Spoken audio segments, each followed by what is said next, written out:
Hey, hi guys. Welcome to another edition of Time Out with Yomi Martins. On today's edition, we'll be talking about 10 money habits that can keep you poor. Recognize and change your financial mindset. If you like the content of the videos I produce, please smash the like and subscribe button so that you'll always be the first to get content from me anytime. And you can also leave me a comment on the kind of content you want to watch, which will add value to your financial life and would add value to your freedom also. Because a full pocket obviously has rest of mind and enough freedom. So let's get right into it without much ado.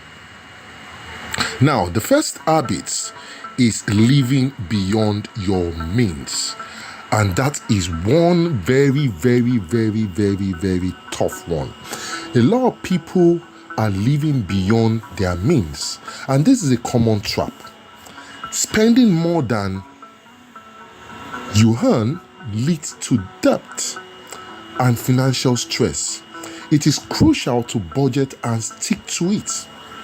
Because when you don't stick to a budget and you go around spending what you do not have, is a recipe for disaster. A lot of people will bring you what we call in Nigeria ashwebi, and you are barely going to, survive for the month, but just because it's a costume that you need to, buy for a party, you end up paying for it in fact, borrowing to pay for it. That is not the way to live. Rather, it's not really actually the best thing to do, right? It's not the best thing to do. You must live within your means. Now, the next habit is ignoring savings. Neglecting to save is another major habit, whether it's for emergencies or future goals. Not setting aside money can lead you to being vulnerable in tough times, because you won't have what to use in addressing those emergencies that you may have, or even have enough money to attend to the basic necessities that you need to attend to in the first place. So it's actually a recipe for disaster, ignoring saving money so that you have what to fall back on. Habit number 3, making impulse purchases. Am I talking to somebody right now? I guess somebody making impulse purchases must be listening to this. And you say, maybe your mate is talking to me. Well, if it's you, there's still enough time to change. Impulse buying can wreak havoc on your finances. Always take a moment to evaluate if you really need an item before purchasing it. If you go to some people's wardrobe, shoes that they have not worn for like 2 years or 3 years are there. They just keep on buying with impulse. Just because I like it, I like the shoes, I can afford it and all that stuff. Or I can afford the shirt and everything. I'm not saying you shouldn't be fashionable or buy shoes or buy clothes or buy cars and everything. But when you know that you don't actually need something, you don't need to buy it, especially when you are not in that level of financial abundance yet. So you need to plan your way through so that you don't just, spend your money the wrong way. The next habit that you should actually avoid is not investing. Failing to invest is a missed opportunity for wealth creation. Start small. That is it. You don't have to start big. It might be in the stock market. It can be mutual funds, to let your money work for you over time. Not just putting the money in just savings accounts, but let the money work for you over time. Now, look at this guy on your screen. Does anybody remember him? Does anybody know him? If you know him, please drop his name in the comment section.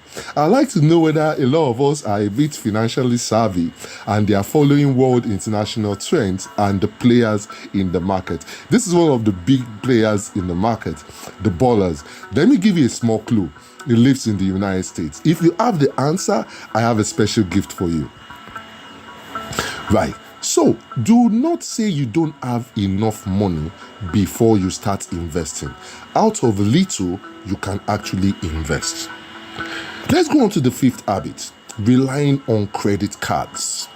Now, relying heavily on credit cards can lead to debt accumulation because it's credits. You are allowed to spend money that you do not have in the first place.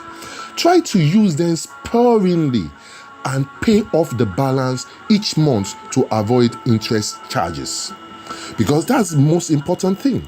And statistics has actually proven that those living in the United States find it extremely difficult, paying off their credits once they have missed the deadline, because the interest keeps accumulating. And coming back home to Nigeria, even though we are not really that used to using credit cards here, a lot of people have a lot of loan apps. It's almost the same thing. They use the loan apps because they promise you they'll give you 100,000, 500,000 under 5 minutes or 10 minutes. We take the loan and we spend the money that you do not have. So be wary of such things. Live within your means. That's very, very important. Cards are good, they are handy, they make life easy, but you must also recognize the fact that they can put you deep into poverty. The next habit coming up at number 6 is avoiding financial education. Ignoring financial education is a great mistake, a very big one. Understanding budgeting, investing, and personal finance can empower you to make better decisions. Don't run away from it. Number 7, not setting financial goals. Without clear financial goals, it's easy to drift. Set short-term and long-term goals to give your money a purpose and a direction. You can't want your money to grow and you just do not have a direction for how it will grow in the first place. Coming up at number 8 is comparing yourself to others. I know a lot of people are guilty of this, and I make bold to say that. A lot of people are guilty of this. My colleague is driving a fancy car. My colleague is, wearing the designer shirts and all that stuff. You don't know where your colleague is making extra bucks from, and you have never cared to ask. Constantly comparing your financial situation to others can lead to unhealthy spending habits. Focus on your own financial journey instead. Don't look at the Jones. They have their own life to live. They really do. Be your own self and live your own life. At number 9, skipping insurance. And I'm not saying this because I'm an insurance advisor, also an investment advisor as well. But skipping an insurance can lead to financial ruin in emergencies. Protecting yourself with the right insurance can save you from massive financial losses. Imagine, nobody knows what's going to happen the next minute. But when you have that cover, you are sure that you'll be reinstated back to where you were before that havoc happened.